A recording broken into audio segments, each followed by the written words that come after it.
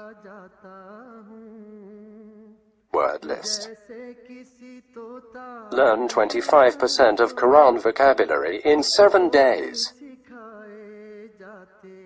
Multiple MCQs to practice and test vocabulary. Single choice. Multiple choice. True false. Bookmark difficult words. Study wrongly answer words. Test your skills. 12 essential grammar lessons at Learn Quranic Grammar. You can select number of word to study from bookmarks. Select number of times wrongly answered words for study. Test your skills with multiple choice, flashcard, true false, matching words and single choice MCQs. Grammar lessons are available in PDF format. Native Quranic and Urdu fonts. Available at Google Play and Apple App Stores. Download it today to contribute in the Islamic Apps Development Project. Quran vocabulary 100% in Urdu. Visit smartappsweb.com.